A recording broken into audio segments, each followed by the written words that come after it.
नमस्कार, स्टेट उत्तराखंड देख रहे हैं आप और मैं हूं आपके साथ आयुष भारद्वाज। बुलेटिन की पहली खबर टिहरी से है, जहां टिहरी की देवप्रयाग विधानसभा के कीर्तिनगर ब्लॉक में पूर्व मंत्री ने जवाब दो सरकार यात्रा निकाली है। इस यात्रा के दौरान मंत्री प्रसाद नैथानी ने कंधे पर सिलेंडर लेकर ग्रामीणों के साथ सरकार के खिलाफ जमकर प्रदर्शन किया है। नैथानी ने सरकार पर रसोई गैस की कीमतों बढ़ाकर महिलाओं का सम्मान के नारे को ठेस पहुंचाने का आरोप लगाया है। उन्होंने कहा कि ग्रामीण महिलाएं महंगा सिलेंडर नहीं भरवा पा रही हैं, ऐसे में लकड़ियों के सहारे घरों में चूल्हा जलाने को मजबूर हैं। पूर्व शिक्षा मंत्री प्रसाद नैथानी की जवाब दो सरकार यात्रा को हिंसरिया ख्याल बाजार में ग्रामीणों का भारी समर्थन भी मिला है। इस दौरान मंत्री प्रसाद नैथानी कंधे पर सिलेंडर उठाकर सरकार का विरोध करते हुए नजर आए हैं। इतना ही नहीं, महंगाई को लेकर बीजेपी सरकार पर जमकर निशाना भी साधा गया। उन्होंने कहा कि हरीश रावत की ओर से समाज कल्याण के जरिए विभिन्न कल्याणकारी योजनाओं को लॉन्च किया गया था, लेकिन इस सरकार ने उन सभी योजनाओं पर रोक लगा दी। आज युवा बेरोजगारी के कारण परेशान है। बेरोजगारी के चलते पढ़े लिखे युवा आज मनरेगा में काम करने के लिए मजबूर हैं, लेकिन सरकार उनके रोजगार को लेकर गंभीर नहीं दिखाई दे रही है। उन्होंने कहा कि देवप्रयाग विधानसभा क्षेत्र में ही जो कार्य उन्होंने स्वीकृत करवाए थे, उन सभी कार्यों पर भी रोक लगा दी गई है। क्षेत्र की सड़कें जो हैं उनको भ्रष्टाचार की भेंट चढ़ जाने के बाद की बात भी मंत्री प्रसाद नैथानी ने की। इस यात्रा के दौरान कांग्रेस प्रदेश सचिव सहित कई बड़े नेता और जो कांग्रेस कार्यकर्ता हैं वो मौजूद रहे। तो जो कांग्रेस के पूर्व कैबिनेट मंत्री हैं मंत्री प्रसाद नैथानी, उन्होंने बीजेपी सरकार के खिलाफ मोर्चा खोल दिया है। उन्होंने जवाब दो सरकार यात्रा निकाली, जहां उन्होंने सरकार का विरोध किया। कंधे पर सिलेंडर रखकर यह यात्रा निकाली गई, जिसमें सरकार के खिलाफ जमकर नारेबाजी की गई और महिलाओं का जो सम्मान है उसको ठेस पहुंचाने की बात भी मंत्री प्रसाद नैथानी ने की है। क्या कुछ कहना था मंत्री प्रसाद नैथानी का, आइए आपको सुनवाते हैं। तो महंगाई चरम पर है, बेरोजगारी चरम पर है, ठेकों में तमाम दलाली ये लोग कर रहे हैं। इनके विधायक जो है तमाम ठेकेदारी पे लगे हुए हैं। पीएमजीएसवाई हो, चाहे पीडब्ल्यूडी का हो, चाहे जल निगम का हो, चाहे किसी भी विभाग का हो, इनके मंत्री से लेकर के विधायक तक कर रहे हैं। ये तमाम भाजपा के लोग जो हैं वो उन्हीं के लोगों को काम दिया जाता है, तो ये बहुत गलत बात है। इस तरीके से आज पूरे इस हिंसरिया क्षेत्र में जो यहाँ पर ये जवाब दो यात्रा के तहत धरना प्रदर्शन रखा गया है, तो इसमें हमारा मानना ये है कि एक तो जो भू अध्यादेश संशोधन अधिनियम 2019 जो इन्होंने पास किया, इसको खत्म करे। जो देवस्थानम बोर्ड का जो घोषणा की इन्होंने कि उसको भंग करेंगे, उसको भी नहीं किया। और मुख्य रूप से इस हिंसरिया क्षेत्र में जो पानी की जो आज दिक्कत आ रही है, इसका तत्काल समाधान करें। बिल्कुल, पूर्व सहकारिता मंत्री रहे, आप पेयजल मंत्री भी रहे, आप सरकार में मंत्री रहे, उनको इस क्षेत्र में इस विकास की पीड़ा है लोगों के प्रति। जो महंगाई दिन पर दिन बढ़ रही है, जो सिलेंडर हमारे टाइम पे 422 रुपए का सिलेंडर था, जो 950 में हो गया है। आप महंगाई चरम सीमा पे है, और जो सिलेंडर उन्होंने कंधे में रखा, इसका विरोध किया है, सरकार का विरोध किया है। इससे ये कि जो हमारी माता बहनें हैं जो गैस सिलेंडर 422 रुपए में लेते थे, आज वो 950 में लेने के लिए मजबूर है। ये उनका इस सिलेंडर को कंधे में रखने का मत। तो पूर्व कैबिनेट मंत्री ने जवाब दो सरकार यात्रा निकालकर उत्तराखंड की बीजेपी सरकार पर निशाना साधा है और साथ ही साथ उन्होंने महिलाओं को जो ठेस पहुंचाने की बात है, सिलेंडर के दाम बढ़ाकर महिलाओं को ठेस पहुंचाने का भी सरकार पर आरोप लगाया है। बुलेटिन की अगली खबर उत्तराखंड के बाजपुर से आ रही है, जहां बाजपुर में प्रगतिशील भोजन माता संगठन के नेतृत्व में भोजन माताओं ने 4 सूत्रीय मांगों को लेकर भगत सिंह चौक पर धरना प्रदर्शन किया है और मुख्यमंत्री को संबोधित ज्ञापन उप जिलाधिकारी को सौंपा गया है। इस दौरान भोजन माताओं ने नगर में आक्रोश रैली निकालकर प्रदेश सरकार के खिलाफ जमकर नारेबाजी की। बता दें कि प्रगतिशील भोजन माता संगठन की कोषाध्यक्ष समनदीप कौर के नेतृत्व में भोजन माता बाजपुर के भगत सिंह चौक पर एकत्रित हुई, जहां भोजन माताओं ने न्यूनतम वेतन लागू करने, भोजन माताओं को स्थायी करने, अमानवीय शासनादेश रद्द करने और कोविड सेंटरों में कार्यरत रही भोजन माताओं को प्रोत्साहन राशि दिए जाने की मांग को लेकर धरना प्रदर्शन किया, जिसके बाद भोजन माताओं ने नारेबाजी करते हुए एसडीएम कार्यालय तक आक्रोश रैली भी निकाली और मुख्यमंत्री को संबोधित ज्ञापन एसडीएम को सौंपा गया। प्रगतिशील भोजन माता संगठन की कोषाध्यक्ष समनदीप कौर से जब हमारे संवाददाता ने बात की तो उन्होंने कहा कि भोजन माताओं को महंगाई के दौर में मात्र 2000 रुपये मानदेय दिया जा रहा है, जिससे भोजन माताओं को परिवार का पालन पोषण करने में काफी परेशानियों का सामना करना पड़ रहा है। उन्होंने बताया कि कई बार ज्ञापन देकर भोजन माताओं को 15,000 रुपये वेतन दिए जाने की मांग भी की गई थी, लेकिन अभी तक सरकार की ओर से उस मांग पर कोई कार्रवाई नहीं की गई है। प्रदर्शन करके भोजन माताओं ने मुख्यमंत्री से उन्हें स्कूल से ना हटाए जाने की भी अपील की है। हमारी मांगे जो है भोजन माताओं को स्थायी किया जाए और उनको न्यूनतम वेतन दिया जाए, और जो स्कूलों से उनको निकाला जाता है वो स्कूलों से ना निकाला जाए। जो भोजन माता जहाँ वर्क कर रही है वो वहीं रहे। और जो है हमारी मांगे जो है मुख्य मांगे यही हैं। पहला, भोजन माताओं को स्थायी किया जाए, स्कूलों से जो है इनको ना निकाला जाए, भोजन माताओं से बेगारी ना कराई जाए, न्यूनतम वेतन इनका 15,000 जो है किया जाए, यही हमारी मांगे है। हाँ, जो है हमारा यहाँ बाजपुर में धरना प्रदर्शन है और जुलूस है, जिसके बाद हमने एसडीएम को जो है एसडीएम द्वारा मुख्यमंत्री को जो है ज्ञापन सौंपा है। और आज ही हमारा देहरादून में भी जो है यूनियन का कुछ भोजन माताओं को ले जाके, क्योंकि कोरोना काल चल रहा है तो उसमें जो है आज हमारा प्रदर्शन है। हमारी मांगे जो इसी खबर पर ज्यादा जानकारी के साथ हमारे संवाददाता अजहर मलिक हमारे साथ जुड़ चुके हैं। अजहर, क्या कुछ पूरी अपडेट है इस मामले पर? लगातार प्रदर्शनों का दौर जारी है।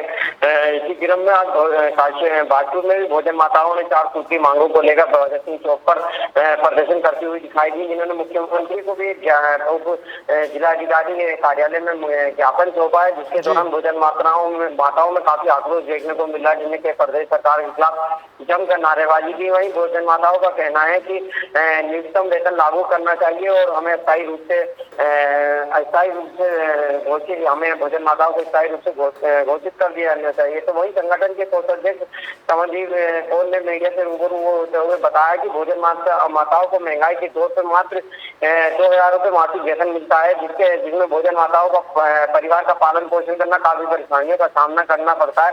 इस महंगाई के दौर पर बड़ी समस्याएं आ जाती हैं परिवार पालने के लिए, पालन पोषण करने के लिए। 15,000 रुपये वेतन की मांग की गई है भोजन माताओं द्वारा, और यदि सरकार उनकी मांगों को नहीं करती तो उग्र आंदोलन करने की चेतावनी इनके द्वारा दी गई है। जी अजहर, जैसा कोषाध्यक्ष बता रही हैं कि 15,000 रुपये वेतन देने की जो मांग की गई है, कहीं ना कहीं वो मांग बिल्कुल जायज है, क्योंकि आज के महंगाई के इस दौर में 2000 रुपये में घर का पालन पोषण करना मुश्किल है। लेकिन उनका ये भी कहना है कि कई बार प्रशासन को ज्ञापन भी दिया जा चुका है, फिर सुनवाई क्यों नहीं हो रही है? क्या वजह है इसके पीछे? जी बिल्कुल, मैं आपको बता दूं कि लगातार इस तरीके से आज के बढ़ती महंगाई को देखा जाए तो सिलेंडर ही मात्र लगभग 1000 रुपए तक का पहुंच चुका है। लगातार जिस तरीके से महंगाई चरम पर है, महंगाई डायन चरम पर अपना कहर बरपा रही है। महंगाई केंद्रीय सरकार हो या फिर राज्य सरकार महंगाई पर लगाम लगाने के में विफल होती हुई दिखाई दे रही है। तो उसी दौरान अगर महंगाई की एक तरफ महंगाई बढ़ती जा रही है तो दूसरी तरफ भोजन माताओं का इनकम की तरफ देखें तो बिल्कुल भी बढ़ती हुई दिखाई नहीं दे रही। मात्र ऐसे टाइम पे 2000 रुपये मात्र भोजन माताओं को मासिक वेतन दिया जा रहा है कि जब इतनी महंगाई पर घरेलू खर्चा चलाना बहुत कठिन है। लगातार जिस तरीके से महंगाई बढ़ती हुई दिखाई दे रही है और भोजन माता लगातार अपने वेतन को लेकर मांग कर रही है, बढ़ाने की मांग कर रही है, लेकिन सरकार है कि भोजन माताओं की तरफ को बिल्कुल भी ध्यान देती हुई दिखाई नहीं दे रही, उनकी मांगों पर बिल्कुल भी सुनवाई करती हुई दिखाई नहीं दे रही। मानो कि इधर भोजन माता मांग करती है, उधर सरकार एक कान से सुनकर दूसरे कान से निकाल देती है। इनकी कोई रेपुटेशन या फिर कोई वैल्यू सरकार इनकी समझ नहीं रही है और ना ही लगातार इनकी मांगों पर कोई ध्यान दे रहे हैं। देखने वाली बात होगी कि लगातार जिस तरीके से भोजन माताएं प्रदर्शन कर रही है, अपनी मांगों को उठा रहे हैं और सरकार उनकी प्रदर्शन उनकी मांगों को नजरअंदाज करते हुए दिखाई दे रही है, तो उसके लेकर अगला स्टेप इनका किस तरीके का हुआ और क्या सरकार को मजबूरन इनके आगे झुकना पड़ेगा और इनकी मांगों को पूरा करना पड़ेगा, ये आने वाला वक्त ही बताएगा। जी अजहर, एक आखिरी सवाल आपसे लेना चाहूंगा कि उत्तराखंड में हम देख रहे हैं आए दिन अलग अलग प्रदर्शन होते हैं, चाहे वो आशा कार्यकर्ताओं का प्रदर्शन हो, भोजन माताओं का प्रदर्शन हो, नगर पालिका कर्मियों का जो प्रदर्शन है वो देखने को मिलता है। तो क्या चुनावों की वजह से जो ये प्रदर्शन बार बार हो रहे हैं इनमें तेजी आई है, या फिर ये जो प्रदर्शन है ये सभी प्रदर्शन जायज मांगों को लेकर किए जा रहे हैं? जी बिल्कुल, लगातार जिस तरीके से प्रदेश में अचानक प्रदर्शनों की बाढ़ आ गई है, सारे डिपार्टमेंट, अधिकतर डिपार्टमेंट, विभागीय अधिकारी या पुलिस कर्मियों की फैमिली की बात करी जाए तो लगातार जिस तरीके से प्रदर्शन जारी है, तो इसके कई मायने निकाले जा रहे हैं। कुछ तो जायज मांगे हैं, कुछ मांगों को लेकर आगामी विधानसभा चुनाव है तो कहीं ना कहीं सरकार को भी घेरने की तैयारियां कर रहे हैं कि इसी बहाने हमारा काम हो जाए, सरकार को लगे कि सारे सिस्टम इनके खिलाफ है, नाराज है इनसे, तो कहीं ना कहीं मांगे पूरी हो और सिस्टम इनके फेवर में आता हुआ दिखाई दे। तो लेकिन हाँ, कह सकते हैं कि विधानसभा चुनाव नजदीक है उत्तराखंड में, जिसको लेकर प्रदर्शनों का ग्राफ बढ़ता जा रहा है। लगातार विपक्ष की साठ गांठ का है कि विपक्ष उभरा रहा है लोगों को प्रदर्शन करने के लिए। तो कुछ प्रदर्शन ऐसे भी है, लोग वास्तव में परेशान है। जैसे भोजन माताओं की बात करी जाए तो वास्तव में 2000 वाली देखने वाली बात होगी कि आपका या फिर मेरा, किसी का भी अगर न्यूनतम भी खर्च होना है घर का, तो कम से कम नहीं तो 15 से 20 हजार रुपये मंथली होना ही है। और ऐसे उसमें सरकार उन्हें सिर्फ मात्र 2000 रुपये न्यूनतम मासिक वेतन दे रही है। तो ऐसे में बहुत बड़ा सवाल है, सरकार को खुद स्वयं सोचना चाहिए कि कैसे कोई भोजन माता 2000 रुपये में अपने परिवार का पालन पोषण कर सकती है। जी बहुत बहुत शुक्रिया अजहर आपका इस तमाम जानकारी के लिए। तो ये थे हमारे संवाददाता अजहर मलिक जो बाजपुर से हमारे साथ जुड़े हुए थे। इनका साफ तौर पर ये कहना है कि जो भोजन माताएं हैं उनकी जो मांग है वो कहीं ना कहीं जायज़ है, क्योंकि आज के महंगाई के इस दौर में 2000 रुपए की धनराशि के साथ घर का पालन पोषण करना कहीं ना कहीं बहुत मुश्किल है। साथ ही साथ इनका यह भी कहना है कि जो बाहर प्रदर्शनों की उत्तराखंड के अंदर आई हुई है उसके कई मायने निकाले जा सकते हैं। हो सकता है कि विपक्ष जो है वो उकसाकर प्रदर्शन करवा रहा हो, या जो प्रदर्शन करता है उनके मन में ये हो कि आगामी चुनावों को लेकर सरकार को इन प्रदर्शनों के जरिए झुकाया जा सकता है, जिससे उनकी मांगे पूरी हो जाएं।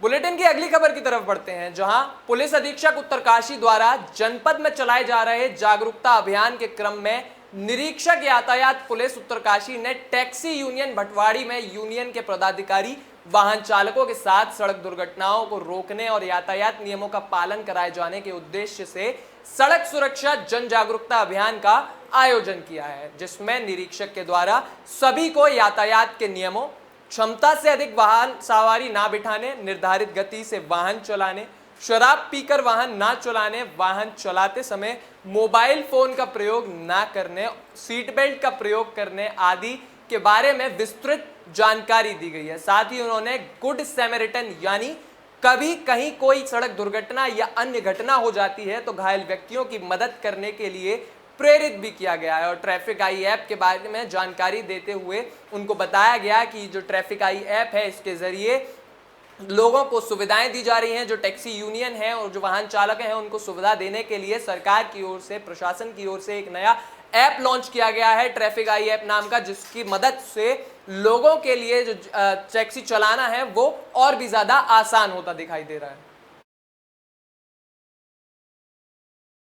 बुलेटिन की अगली खबर की तरफ बढ़ते हैं, जहां एग्री टूरिज्म और होम स्टे के माध्यम से नटीण गांव को गुलजार करने की जिलाधिकारी ने योजना बनाई है। पर्यटक रैथल बारसू गांव के अलावा नटीण से भी दयारा बुग्याल जा सकेंगे। टूरिज्म को बढ़ावा देने के लिए जिलाधिकारी मयूर दीक्षित विकास खंड भटवाड़ी के नदीड़ गांव पहुंचे। जिलाधिकारी ने चौपाल लगाकर देर शाम ग्रामीणों की समस्याएं सुनी। ग्रामीणों ने गांव के पानी की सुचारू व्यवस्था करने, मंदिर परिसर की सुरक्षा दीवार लगाने, गांव के बीच बरसाती नाले में सुरक्षात्मक कार्य कराने एवं विद्युत आपूर्ति सुचारू रखने की मांग जिलाधिकारी के सामने उठाई। साथ ही साथ कोविड-19 के कारण प्रभावित पर्यटन गांवों में आधारभूत सुविधाओं के दुरुस्त करने के लिए निर्देशित अधिकारियों को जिलाधिकारी ने निर्देश भी दिए।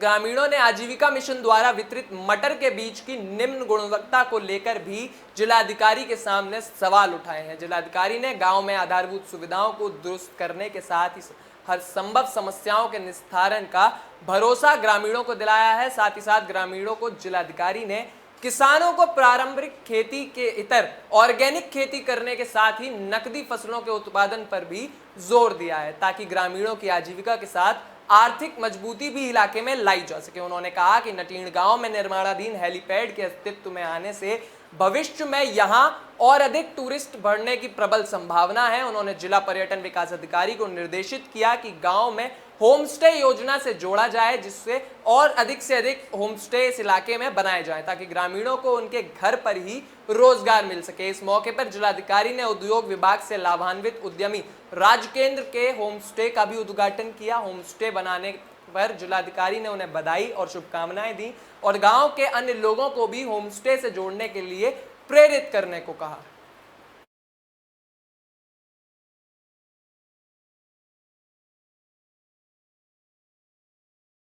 अगली खबर उत्तराखंड के गदरपुर से है, जहां गदरपुर के वार्ड नंबर 1 में अंतर्राष्ट्रीय हिंदू परिषद के प्रदेश अध्यक्ष डॉक्टर राजीव कुमार महाजन के नेतृत्व में राष्ट्रीय बजरंग दल कार्यकर्ताओं की एक बैठक हुई है। इस मौके पर अंतर्राष्ट्रीय हिंदू परिषद के प्रदेश अध्यक्ष डॉक्टर राजीव कुमार महाजन ने बताया कि लव जिहाद और हिंदू बेटियों के उत्पीड़न की जो अनेक घटनाएं अब तक प्रदेश में सामने आ चुकी हैं, इसलिए राष्ट्रीय बजरंग दल के कार्यकर्ता गदरपुर में एकत्र हुए हैं और अपनी इतिहास को उन्होंने याद किया। उन्होंने कहा कि बेटियों की इज्जत बचाने और गदरपुर क्षेत्र में नशे पर रोक लगाने के लिए राष्ट्रीय बजरंग दल के कार्यकर्ताओं से आह्वान किया गया है इस बैठक में। साथ ही उनका कहना था कि बैठक का जो मुख्य उद्देश्य है कि हिंदू हित में लोगों को एकजुट किया जाए और देश के प्रति उन सभी लोगों को समर्पित किया जाए। क्या कुछ कहना था अंतर्राष्ट्रीय हिंदू परिषद के प्रदेश अध्यक्ष का, आइए आपको सुनवाते हैं। हमारे युवा संगठन का नाम है राष्ट्रीय बजरंग दल।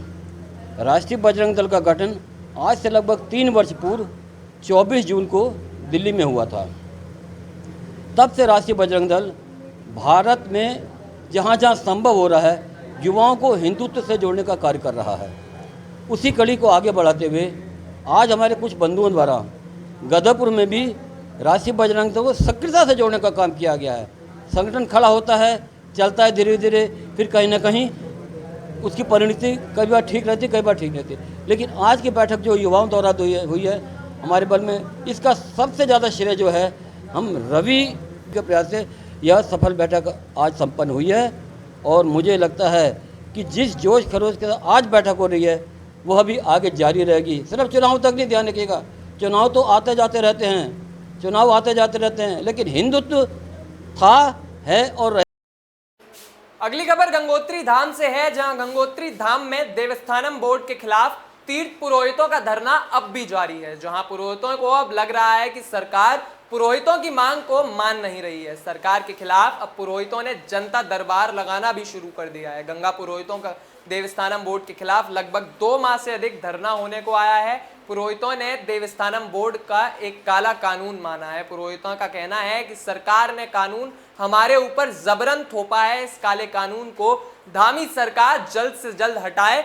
वहीं अब पुरोहितों ने जनता के समक्ष जाकर देवस्थानम बोर्ड के इस काले कानून के बारे में जनता को भी बताना शुरू कर दिया। ये कानून क्यों काला है, वहीं जनता का समर्थन भी पुरोहितों को लगातार मिल रहा है। ये जो धरना प्रदर्शन पुरोहितों का जारी है, ये लगातार लोगों का समर्थन मिल रहा है और ये और तेज होता जा रहा है।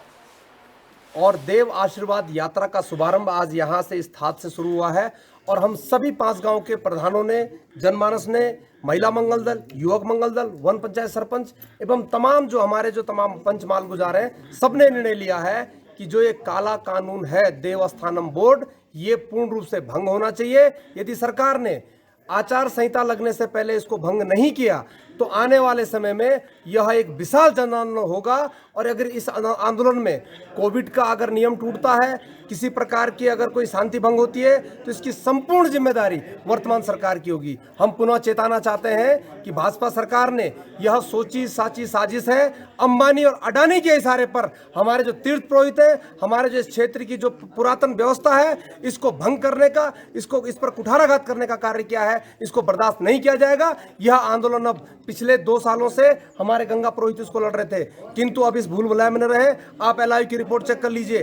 अब इस आंदोलन से गांव का आम आदमी जुड़ रहा है। और बुलेटिन की आखिरी खबर की तरफ बढ़ते हैं, जहां एक और राज्य सरकार लगातार लोगों की जन समस्याओं को सुनने के लिए अधिकारियों को निर्देशित करती रहती है, तो वहीं नारसन खंड विकास कार्यालय में फरियादियों को खंड विकास अधिकारी से मिलने के लिए घंटों घंटों इंतजार करना पड़ता है। जी हां, आपको बता दें कि नारसन विकास खंड में फरियादी प्रतिदिन अपनी समस्याओं को लेकर पहुंचते हैं, लेकिन फरियादियों का आरोप है कि खंड विकास अधिकारी हमेशा मौके से नदारद मिलते हैं। वहीं ज्वाइंट मजिस्ट्रेट अपूर्वा पांडे का कहना है कि जिलाधिकारी हरिद्वार के सख्त निर्देश हैं कि सभी अधिकारी उचित समय पर जनता की समस्याएं सुनेंगे। यदि कोई अधिकारी जिलाधिकारी के निर्देशों का उल्लंघन करता है तो उसके खिलाफ तत्काल कार्रवाई की जाएगी और उच्च अधिकारियों को ऐसी समस्या भी प्रेषित की जाएगी। तो लोगों की समस्या सुनने के लिए जो खंड विकास अधिकारी हैं वो कार्यालय से नदारद मिलते हैं, जिसके चलते लोगों को परेशानियों का सामना करना पड़ता है। कड़ी धूप बारिश में लोग घंटों घंटों खंड विकास अधिकारी को अपनी समस्या बताने के लिए वहां इंतजार करते रहते हैं।